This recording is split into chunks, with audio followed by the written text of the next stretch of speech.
अस्सलाम वालेकुम गाइस। हाँ, आज का हमारा बहुत ही टेक्निकल और यूनिक टॉपिक है टैलेंट पूल के बारे में कि टैलेंट पूल क्या होता है।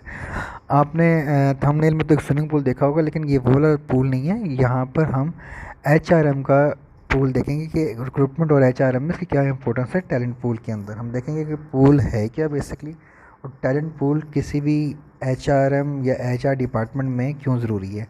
ये जो मॉडर्न टैलेंट एक्विजिशन है, इसके अंदर टैलेंट पूल बहुत ज़्यादा यूज़ होता है। लाइक एटीएस रिक्रूटमेंट जो होती है, हम इसके ऊपर भी डिटेल में वीडियो बनाएंगे एटीएस हायरिंग या एटीएस रिक्रूटमेंट क्या होती है।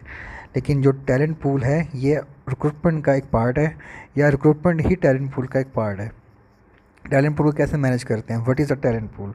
सबसे इम्पोर्टेंट चीज़ है कि आपने एक प्री क्वालिफाइड कैंडिडेट्स का ग्रुप हाईलाइट करना है या उसको आइडेंटिफाई करना है। ये सीवी या डेटाबेस के ज़रिए नहीं होता, ये प्रोएक्टिव अप्रोच होती है बेसिकली, जो कि नॉन रिएक्टिव नहीं होती। मींस के एग्जांपल ले लेते हैं कि अगर for example ready to engage talent है, मींस कि कोई एम्प्लॉय छोड़ के जाता है तो पहले से प्रोएक्टिवली हमने उसका पहले से ही हमारे पास बैकअप एम्प्लॉय की रिप्लेसमेंट हो। जैसे एम्प्लॉय छोड़ के जाएगा हमेशा उसके फ़ौरन ही हम उसका बैकअप प्लान हम कर दें, प्लान नहीं इम्प्लीमेंटेशन कर दें। तो ये इसलिए इतना ज़रूरी है क्योंकि टैलेंट पूल के अंदर बेसिकली आपने एक ऐसा बैकअप बना के रखना होता है, एक ऐसा टैलेंट को ढूंढ के रखना होता है।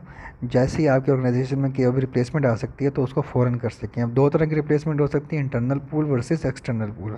इंटरनल पूल में क्या होता है, आपके जो एग्जिस्टिंग एम्प्लॉय होते हैं उनकी प्रमोशंस होगी या सक्सेशन प्लानिंग होगी। मीन्स के ऑर्गेनाइजेशन के अंदर ही आपने प्रॉपर अपने एम्प्लॉयज़ को ही प्रमोट किया या ट्रांसफ़र किया है, या और भी बहुत सारी अप्रोचेज़ हो सकती हैं जिसके ज़रिए हम इंटरनल कैंडिडेट्स का एक पूल क्रिएट करते हैं। एक्सटर्नल पूल में ये होता है कि आपने पास्ट जो एप्लीकेंट्स होते हैं उनको देखना होता है, कोई रेफरेंस हो सकते हैं, कोई लिंक्डइन कनेक्शंस हो सकते हैं, या आपका जो वेबसाइट पोर्टल होता है जॉब पोर्टल, वहाँ से आप सीवीज़ हो सकती हैं, कैंडिडेट्स प्रोफाइलिंग हो सकती है।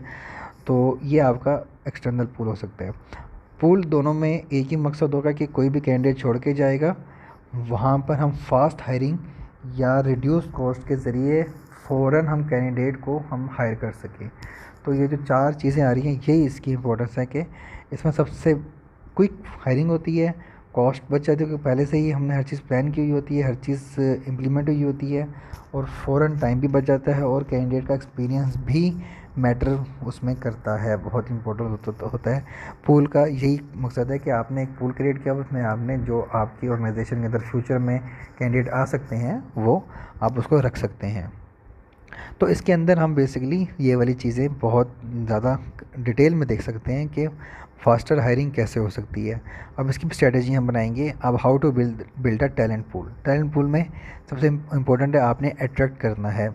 लाइक जॉब फेयर्स हो गए, यूनिवर्सिटी में जॉब फेयर्स हो गए, कैरियर पेजेस हो गए, रेफरेंस हो गए, लिंक्डइन प्रोफाइल, जॉब पोर्टल्स वगैरह, फिर कम्युनिकेशन हो सकती हैं। आपने खुद ही नेगोशिएशन करनी है, जो सीनियर पोजीशंस होती हैं या टेक्निकल पोजीशंस होती हैं उनसे कम्युनिकेट करना है। फिर सेगमेंट्स बनाने हैं आपने, स्किल वाइज या लोकेशन वाइज या एक्सपीरियंस वाइज या डेजिग्नेशन वाइज, कि आपने इस डेजिग्नेशन या इस स्किल के इतने लोग मिल रहे हैं, या इस लोकेशन में या इस एक्सपीरियंस पे इतने लोग मिल रहे हैं। तो प्रॉपर एक क्लासिफिकेशन और सेगमेंट्स बना कर रखने होते हैं प्रोफाइल्स के, कि इस अगर इस कैटेगरी का एम्प्लॉय छोड़ के जाता है तो हमारे पास इस कैटेगरी में इतने बैकअप प्लान है।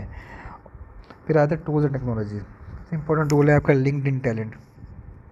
फिर सेकंड नंबर पे एटीएस आता है। एटीएस आपका जॉब पोर्टल हो सकता है जो कि सॉफ्टवेयर बेस्ड होगा, वो भी बहुत इंपॉर्टेंट होता है। फिर आता है एक्सेल एचआरएम। इसमें आप मैनुअली डिपेंड करते हैं, स्ट्रेटजीज बनाते हैं, डैशबोर्ड बनाते हैं बेसिकली, कि इसमें सेग्रीगेट किया जाता है आपका इस कैटेगरी का ये टैलेंट मौजूद है और इस कैटेगरी का ये टैलेंट मौजूद है, उसके रेशियो निकाली जाती है प्रॉपर।